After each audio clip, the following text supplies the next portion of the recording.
Selamat pagi. Ya, kali ini kita berada di ngobrol santai bersama SME.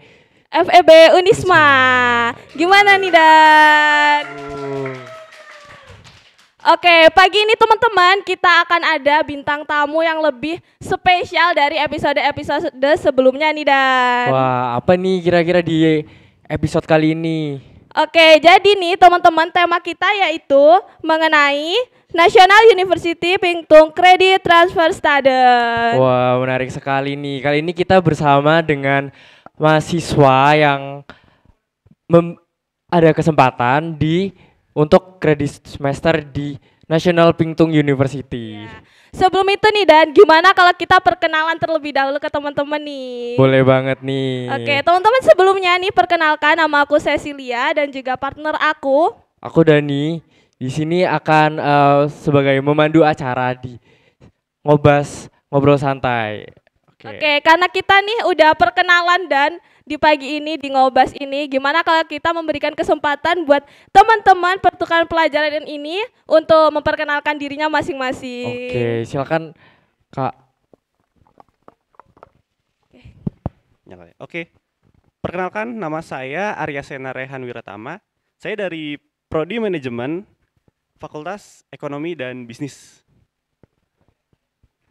Halo, perkenalkan kalau nama saya Akila Fausina Mulita Azza, biasanya dipanggil Akila. Saya dari Fakultas FEB Prodi Akuntansi tahun 2022. Kenalin, nama aku Ricardo Fawaz Farelo, biasa dipanggil Ricardo atau biasanya teman-teman panggil aku Farel sih. Itu dari Prodi Akuntansi angkatan 2022 sama kayak Akila. Oke, jadi karena teman-teman ini udah berkenalan, gimana kalau aku mau tanya untuk mengenai pertukaran pelajaran itu, gimana kakak-kakak ini bisa mendapatkan kesempatan itu? Apa dari karena mengikuti organisasi kah atau apa? Dan untuk organisasinya itu organisasi apa gitu?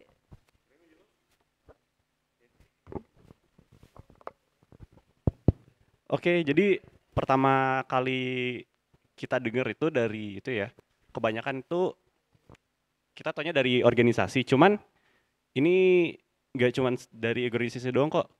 Program ini udah di-share juga di grup-grup kelas kan ya. Entah di angkatan 21, 22. Pokoknya semua anak-anak itu punya kesempatan yang sama buat ikut program ini gitu loh.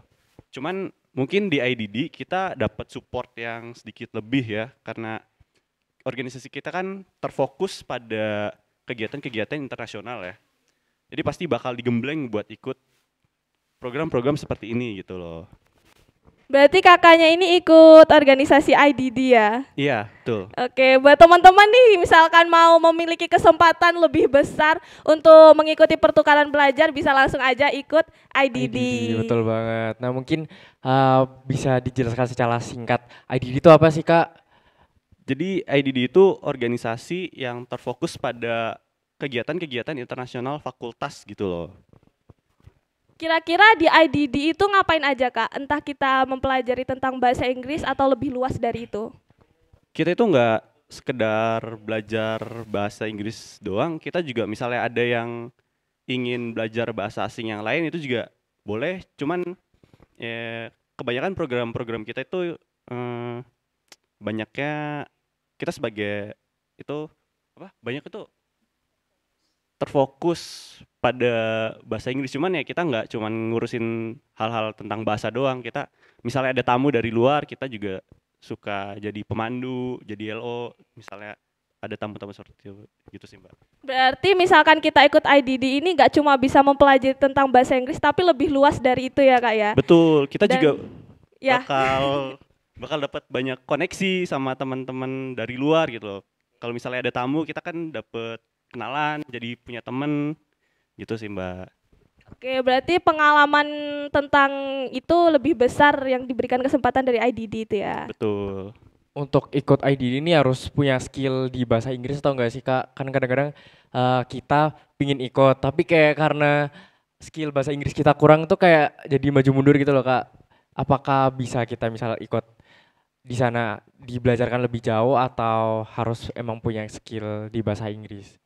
Kalau kayak harus banget bisa lancar itu enggak sih. Jadi kayak enggak semua teman-teman di sini kayak native atau semacamnya gitu. Jadi kalau misal kakak yang masih ngerasa kurang, malah di IDD nanti bakal dibantu. Jadi kayak kan semuanya belajar di situ, nggak semuanya ada yang sempurna juga kan ya.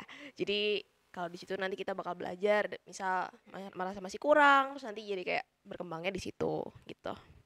Oke, Oke. jadi nih karena kakak-kakaknya nih habis mengikuti pertukaran pelajar, bisa dikasih tahu nggak ke kita pertukaran pelajarannya itu ada di mana dan university apa? Kalau yang kita dapetin ini pertama-tama dulu tuh sebenarnya ada banyak pilihan negara. Jadi sebenarnya kita ada pilihannya nggak cuma Taiwan ya, kita ada pilihan lain kayak misal Malaysia sama Thailand. Cuman kitanya aja yang milihnya akhirnya pilih Taiwan gitu. Terus Nah, kenapa nih kan dari ada banyak pilihan dari Malaysia dan Thailand. Nah, kenapa kakak ini memilih di National Painting University yang ada di Taiwan?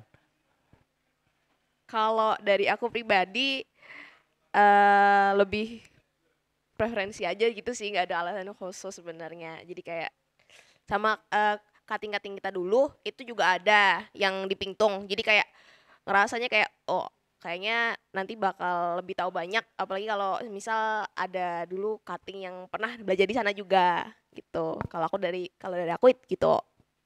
Oke, misalkan kita mau mengikuti mengenai pertukaran pelajar nih, pasti kita nggak langsung untuk mendapatkan beasiswa itu atau kesempatan itu. Nah, apakah kakak-kakak ini ada sesi seleksinya atau bagaimana?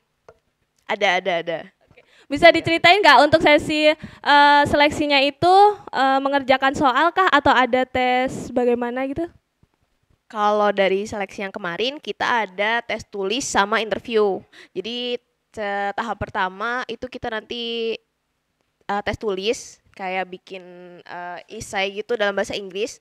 Habis itu nanti kita ada step selanjutnya itu interview. Habis interview udah ada gitu.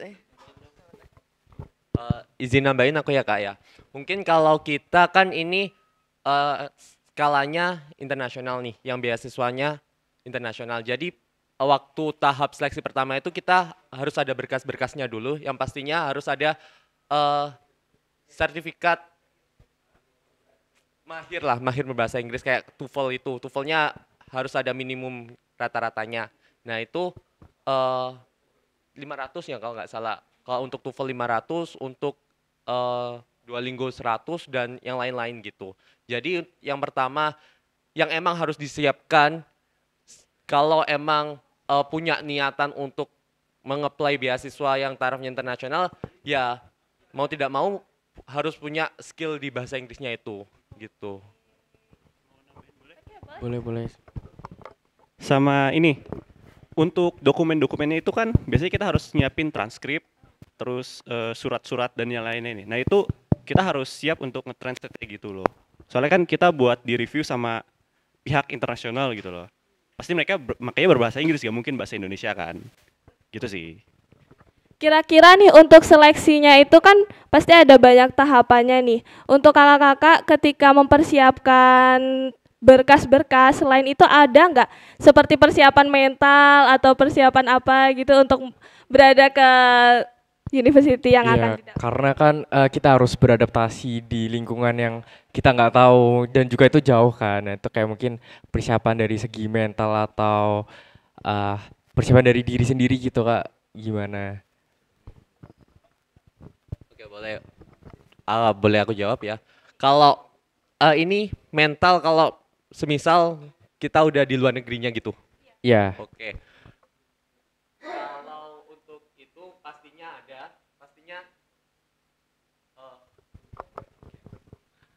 cek. Pastinya kan yang dari segi culture-nya juga budayanya pasti beda. Nah, itu harus emang dari kitanya sendiri harus ada kesiapan dulu, pematangan mental. Ya, itu penting sih. Kayak nggak mungkin kan kita kayak ke luar negeri tapi budayanya sama kayak di Indo, itu pasti kita udah tahu dari awalnya kalau emang di sana itu beda. Itu gimana cara kita untuk bisa beradaptasi dengan lingkungan baru itu, gimana kita tetap memegang pedoman bahwasanya kita itu ke sana untuk belajar, bukan untuk kita senang-senang nih.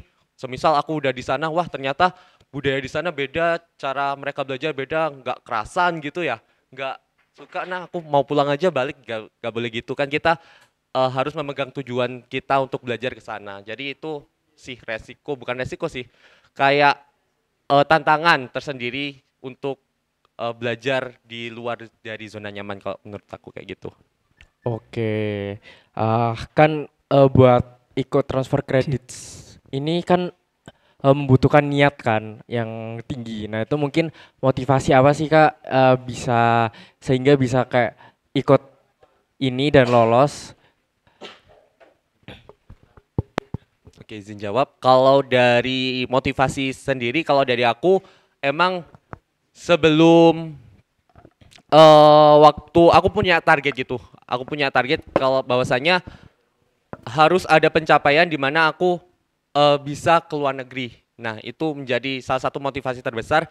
Sama aku disupport banget sama lingkungan-lingkungan yang emang support, kayak di organisasi aku di IDD, International Development Division. Di sana emang waktu baru masuk aja nih banyak cutting-cutting, banyak teman-teman yang udah pernah mencoba, udah pernah dapat beasiswa ke luar negeri. Jadi itu, nah motivasinya makin menggebu-gebu gini Kak. Oh oke lah, bisa, aku udah masuk sini juga suportif banget. Jadi di sana informasi-informasi terkait internasional kayak gitu di-share gitu. Jadinya dari segi wadahnya udah tercukupi, kayak ya tinggal dia dijalanin aja kayak gitu. Oke nih, karena pastinya nih di Indonesia dan Taiwan itu kita ada perbedaan budaya dan bagaimana ajaran-ajaran yang diberikan. Nah, ketika kakak-kakak merasakan pelajaran atau ajaran yang ada di universitas yang ada di Taiwan, apa sih perbedaan-perbedaan yang ada di universitas tersebut dari Taiwan dan Indonesia? Kalau perbedaannya kan belum ke sana dulu kan Kak. Mungkin aku baru dengar-dengar dari cutting-cutting kita juga. Kalau yang aku dengar sih terutama kayak misal terutama festivalnya, kalau di sana mungkin kita bakal ngerasain apa sih namanya lunar, ya itu. Terus ya gitu-gitu.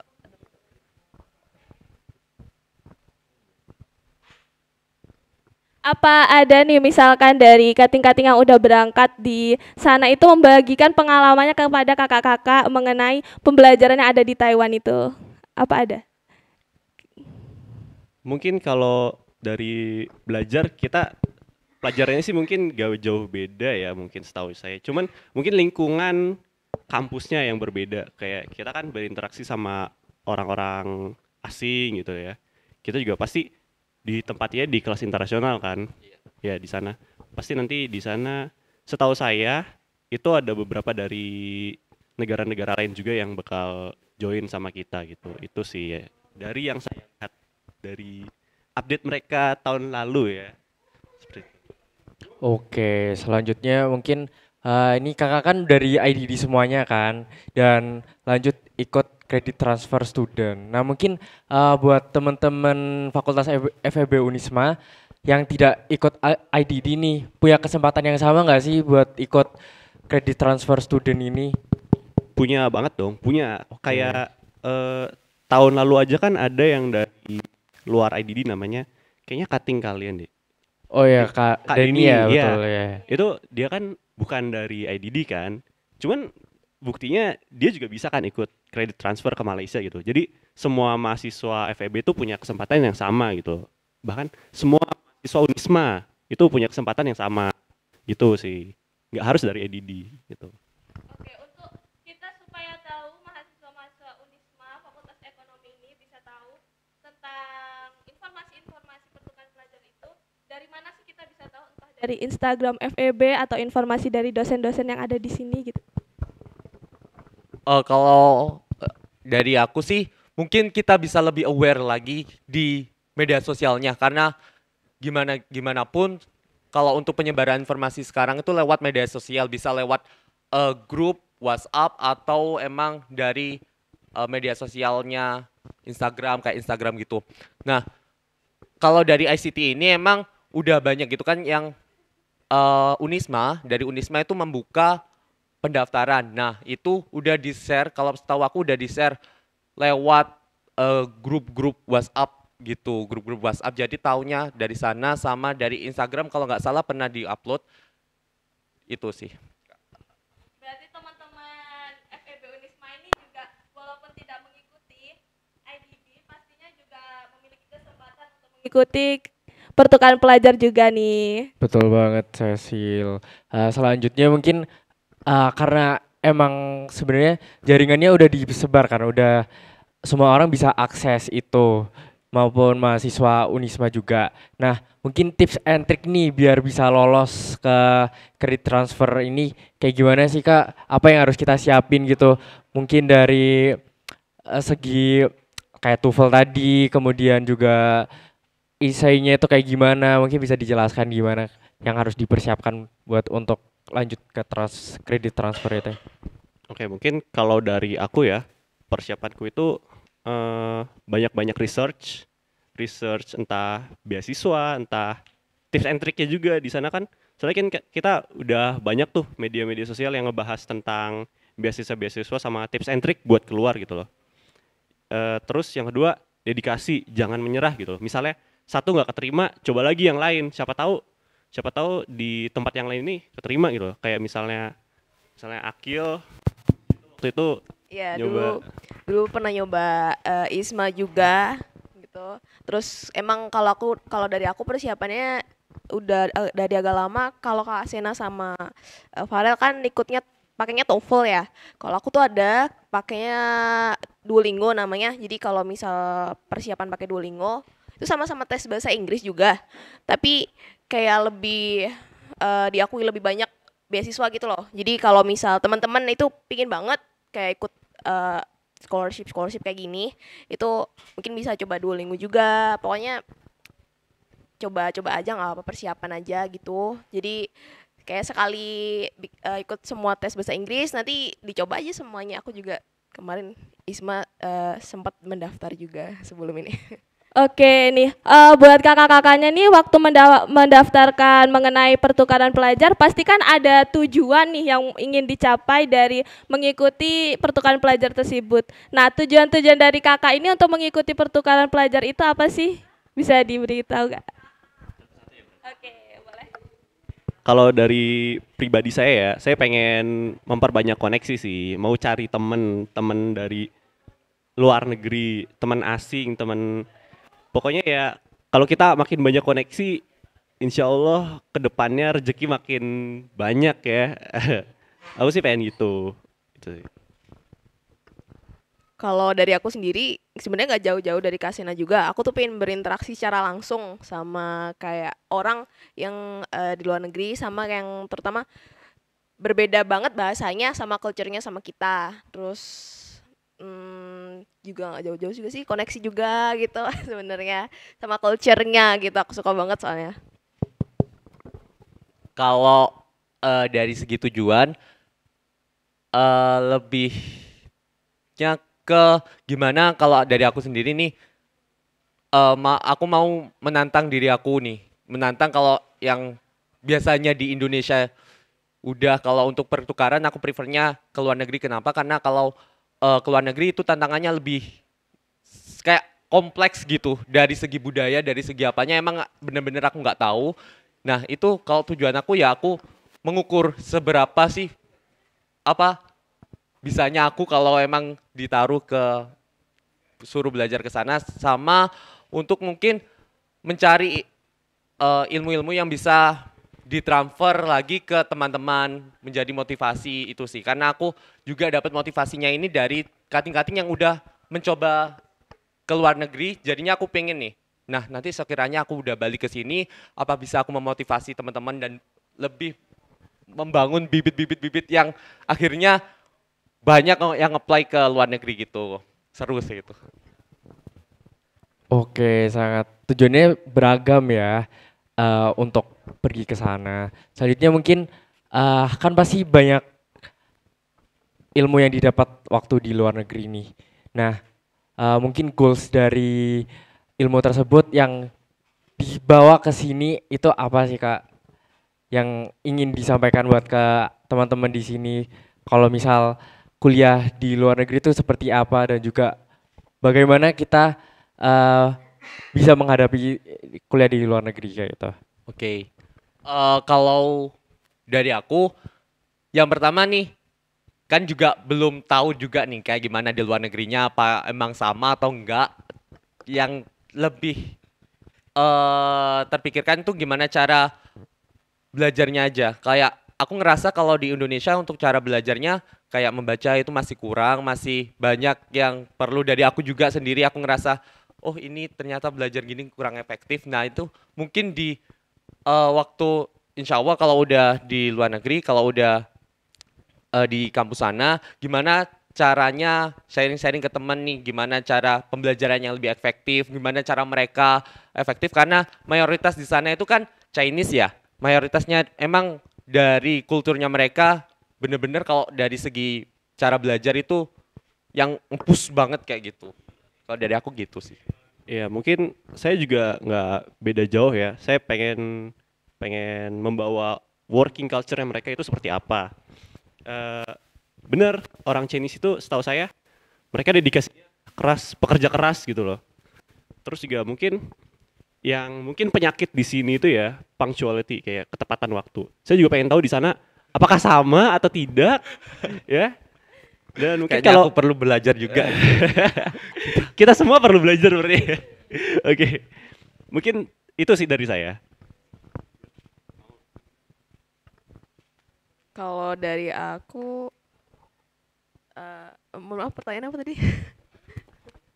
Eh, kan tadi kita pasti punya tujuan waktu di university, waktu ikut credit semester. Nah itu mungkin waktu balik ke sini apa ini yang mau dibawa dari credit semester tersebut? Ya mungkin ya tadi nggak jauh-jauh juga sih kalau dari aku, mungkin budaya belajarnya juga. Terus ya soalnya aku dengar dari cutting juga mereka kan budayanya belajarnya gak jauh-jauh beda juga gitu. Tapi pasti ada yang beda gitulah. Mungkin nanti aku bisa nerapin di sini atau enggak ya mungkin goalsnya kayak oh ternyata jadi salah satu motivation buat teman-teman yang lain juga gitu biar mereka kayak ada kepingin buat belajar luar negeri gitu juga sih. Nah, untuk mendaftarkan ke pertukaran pelajar ini, sebelum karena kakaknya belum berangkat ke Taiwannya langsung nih, kira-kira sebelum berangkat ada nggak sih ketakutan-ketakutan yang dihadapi oleh kakak-kakak untuk sebelum berangkat ke Taiwan tersebut?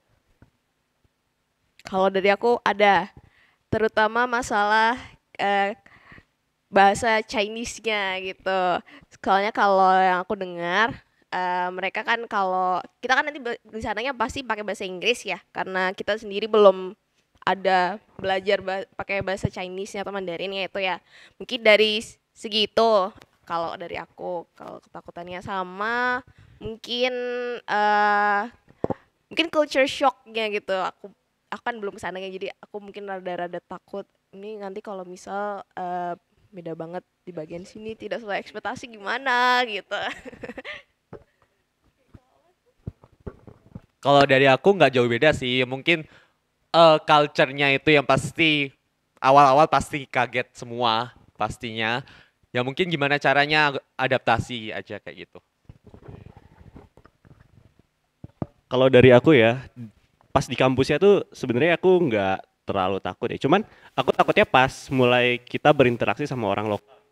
Soalnya kan orang lokal itu nggak semuanya bisa bahasa Inggris kan. Mereka biasanya pahamnya bahasa lokal sana, bahasa Chinese. Nah, aku takutnya nih pas kita ke sana misalnya butuh apa-apa, pengen belanja atau apa, kita nggak tahu ngomong apa gitu. Harus Pakai ngomong Google apa. Translate. Iya, pakai Google Translate paling. Itu sih sama makanan. Itu makanan kita kan biasa orang Indonesia itu rasanya kuat-kuat ya. Takutnya pas pindah ke sana hambar atau apa nggak cocok. Itu sih paling ketakutan saya.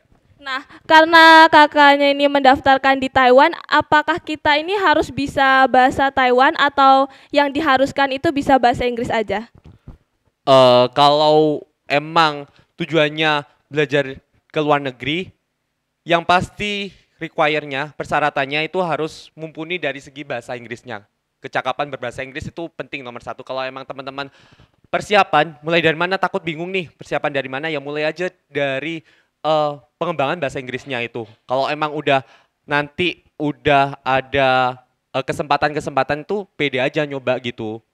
Pede nyoba aja gitu. Kalau kita kan nggak bisa ya menyamaratakan semuanya, aku mau ke Taiwan, aku bahasa Chinese, aku ke Jepang bahasa ya kita cari yang bisa menyatukan semua ya bahasa Inggris itu. Kalau ke Jepang bisa pakai bahasa Inggris, ke Taiwan bisa pakai bahasa Inggris, ke negara-negara lain pakai bahasa Inggris gitu. Jadi peluangnya emang lebih besar gitu. Izin nambahin boleh? Jadi karena kita ini statusnya sebagai mahasiswa pertukaran pelajar ya. Jadi kita ya emang fokusnya ke bahasa Inggris gitu loh. Kita diwajibkan untuk bisa berbahasa Inggris. Beda kalau misalnya kita mau jadi pelajar tetap di sana. Nah, itu baru kita harus mahir mulai harus menguasai bahasa Chinese-nya gitu sih. Oke, karena nih bahasa-bahasa Chinese itu gak wajib. Jadi kita yang diwajibkan ketika mengikuti pertukaran pelajar itu harus bahasa Inggris.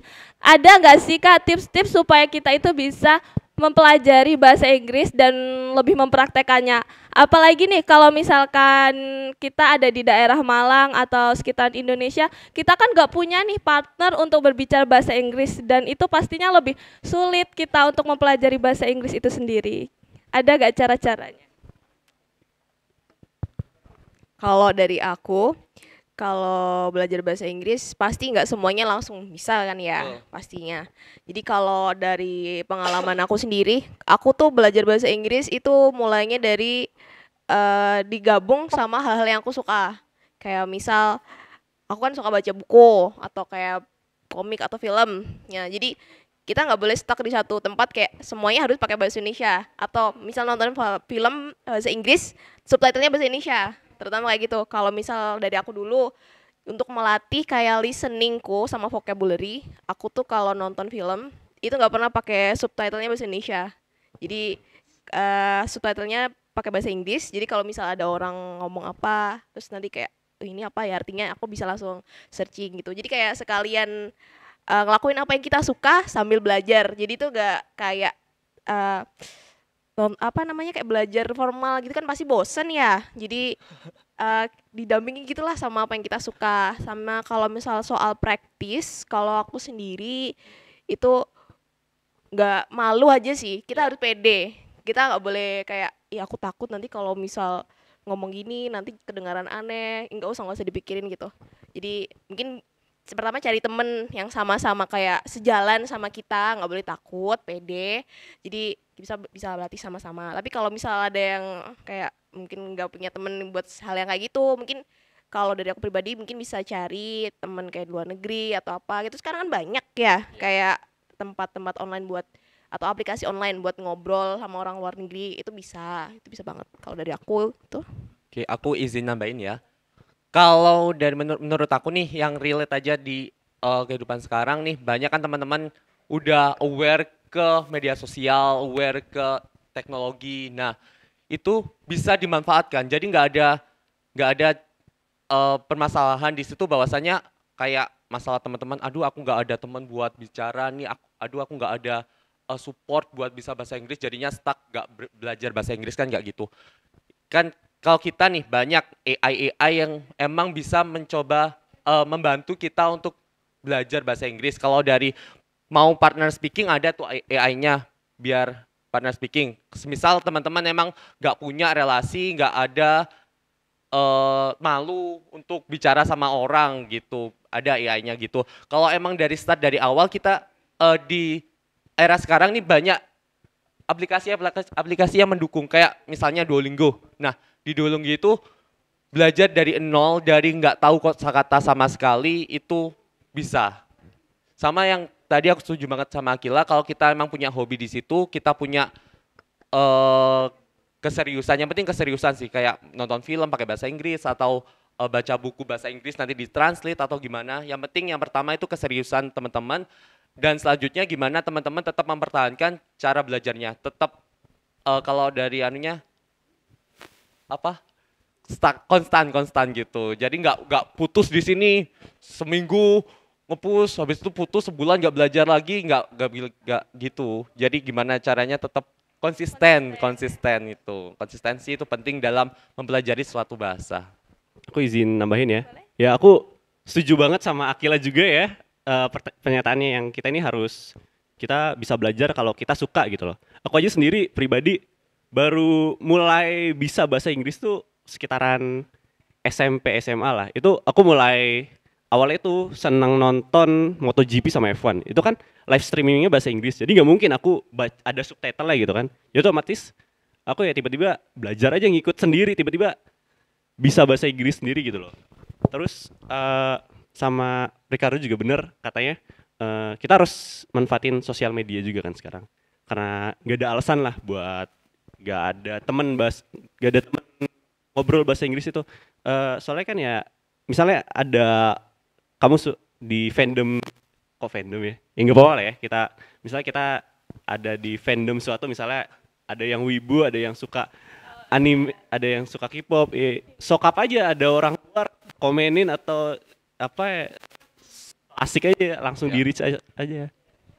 Sama ini, kan biasanya kalau aku dari ngelihatnya ini mindsetnya ada teman-teman yang mau belajar tapi takut dicemooh gitu, kayak so Inggris Bener. lu. Iya, itu sih Kak biasanya Aduh, di so tantangannya. Inggris kamu gitu, apaan sih gitu kan. Iya, itu iya, bener. mindsetnya itu aduh kayak harus diubah emang kayak gitu. Karena kenapa bahasa Inggris itu bahasa internasional. Jadi kalau kita udah bisa bahasa Inggris, kita punya peluang-peluang besar. Kita membuka peluang buat ya kalau emang kalian mau fokus di Indonesia ya nggak bahasa Inggris bukan menjadi ketentuan khusus, bukan menjadi fokus khusus. Kalau tapi emang teman-teman mau buka peluang yang lebih besar, lebih luas, ya gimana caranya, mau nggak mau ya bahasa Inggris menjadi sarananya.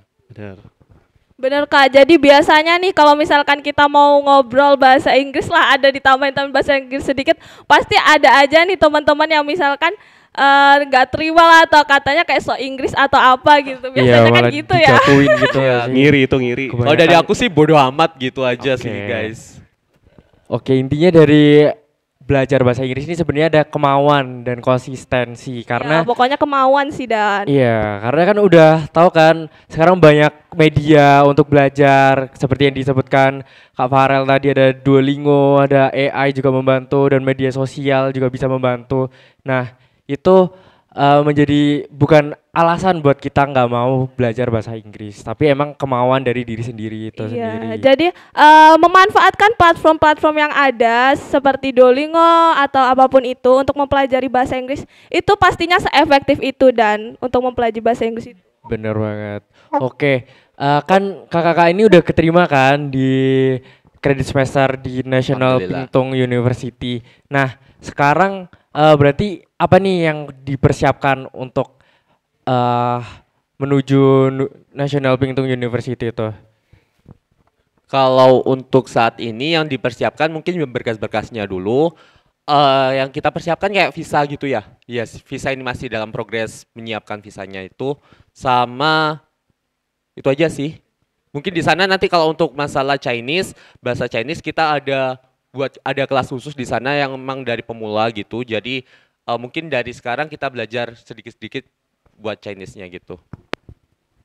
Oke, berarti udah tinggal buat bikin visanya aja ya. Habis semuanya udah terakomodasi dari pemerintah semuanya, betul nggak?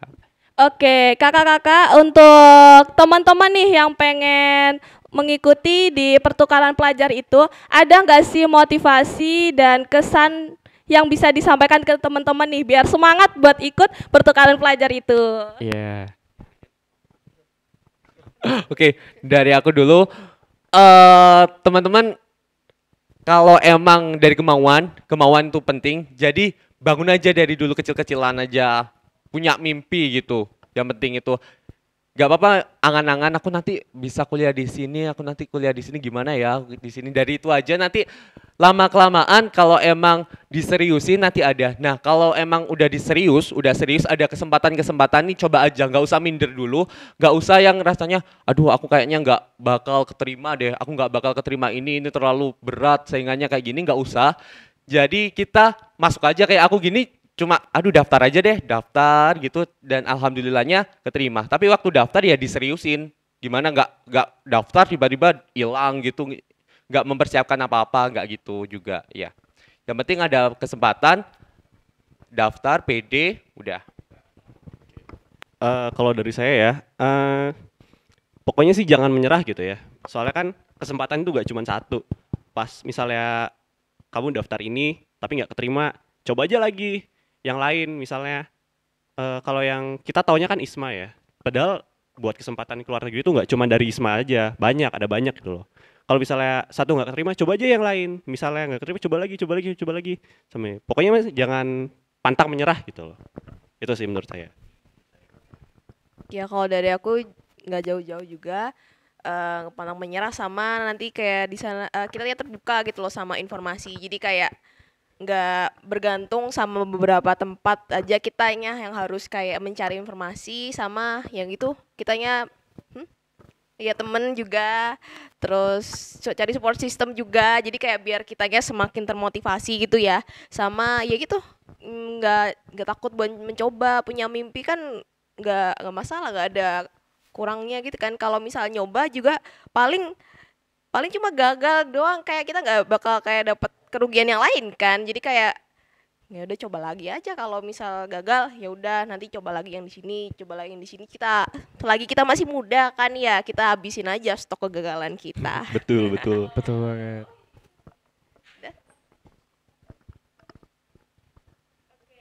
Jadi teman-teman, buat kalian nih yang misalkan mau mendaftarkan ke pertukaran pelajar, jangan sampai nih kalian tuh udah takut duluan. Jadi harus kalian coba-coba dulu nih, dan tanpa takut gagal. Jadi kita coba dulu aja, yang pasti jalanin aja lah, pokoknya kerjain semuanya dan dicoba tanpa harus takut gagal. Jadi kalau gagal itu gak masalah. Dan Oke, yang pastinya kita harus tetap berusaha dan juga punya kemauan tinggi ya buat bisa untuk mencapai mimpi-mimpi kita, betul gitu gak sih, Cecil? iya betul banget. Nah nih aku mau tanya ke kakak-kakak, apa ada sih support yang diberikan dari orang sekitar kakak-kakak ini biar kita itu bisa semangat mengikuti pertukaran pelajar dan seleksi-seleksi lainnya?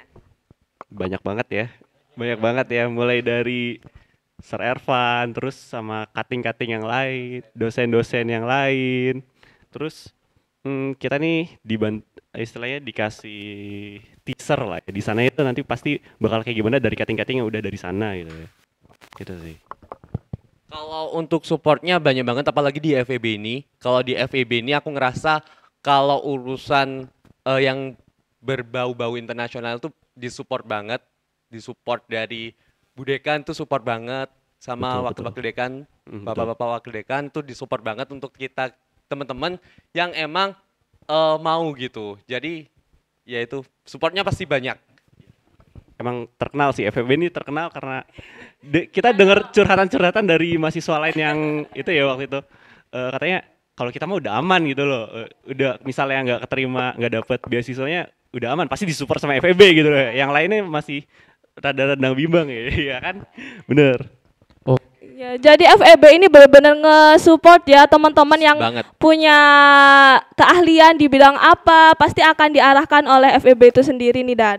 Iya benar banget. Jadi buat mahasiswa FEB terutama nih, kita nggak ada kesempatan buat nanti aja dulu atau kayak langsung nggak motivasi, karena dari fakultas sendiri udah mendukung banget nih buat kita untuk ikut pertukaran pelajar level internasional. Ya, jadi teman-teman nih jangan sampai menyanyiakanlah kesempatan yang udah diberikan oleh FEB itu sendiri. Karena kesempatan-kesempatan yang udah diberikan itu sangat besar, dan jadi kita harus bisa memanfaatkan kesempatan itu sendiri. Betul banget.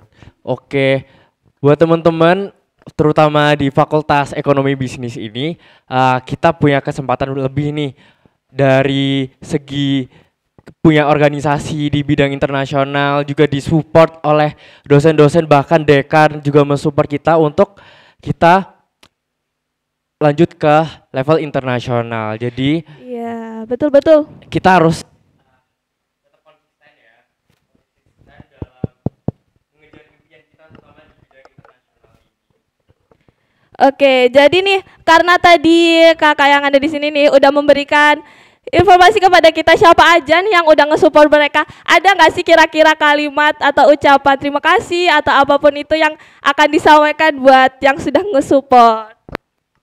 Kalau dari saya sendiri dari awal itu aku merasa terbantu banget, terutama sama Sir Ervan. Terima kasih banget yang dari awal ngasih Tepuk tangan buat ngasih Sir informasi sama kayak bener-bener ngebimbing dari awal, sama ada dosen-dosen lainnya, dan itu pun di luar FEB juga sebenarnya. Itu membantu ngurus dokumen, ngurus kayak persiapan, kayak ada dokumen-dokumen buat masuk ke pingtungnya sendiri juga. Itu terima kasih banget. Terus mungkin bisa tambah? Dari kita, dari kami sangat-sangat berterima kasih kepada semua kesempatan yang memang diberikan, semua fasilitas yang tersupport untuk kita. Ya, untuk teman-teman ke depannya, karena dari segi fasilitas sudah ada, coba aja gitu.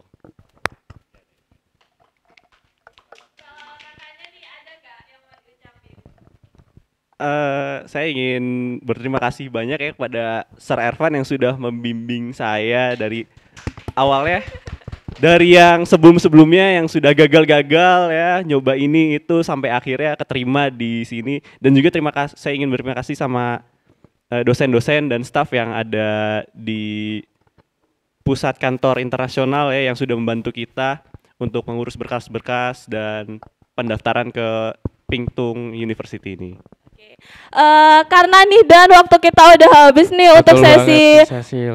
ngobas kali ini nih, aku mau ngucapin terima kasih buat kakak-kakak yang udah mau ikut program kita di ngobas pagi hari ini. Ya, semoga mau ngobas di pagi hari ini bisa menjadi motivasi buat teman-teman FEB nih untuk bisa mengejar mimpi di level internasional juga. Oke, seperti jadi nih ini. teman-teman jangan lupa ya, ingat kata kakak-kakak yang ada di sini tadi, untuk mencoba semua peluang yang ada dan melakukan kesempatan-kesempatan yang ada, memanfaatkan sebisa mungkin, dan jangan lupa untuk mencoba apapun itu tanpa takut gagal, karena gagal itu gak masalah. Betul banget, Oke. Cecil. Oke teman-teman, terima kasih karena sudah mengikuti ngobas kita pada pagi hari ini. Saya Cecilia. Dan saya Dani. Kita akhiri di sesi ngobas kali ini. Terima kasih teman-teman. Jangan lupa untuk mengikuti sesi ngobas kita di episode-episode sebelumnya. Jangan lupa juga stay tune di YouTube kita, yaitu apa? Media Kreatif FEB Unisma. Dan Oke. FEB Unisma. Jangan lupa juga ikuti Instagram kita. Apa Didan? SME FEB Unisma juga. SMA FEB Unisma.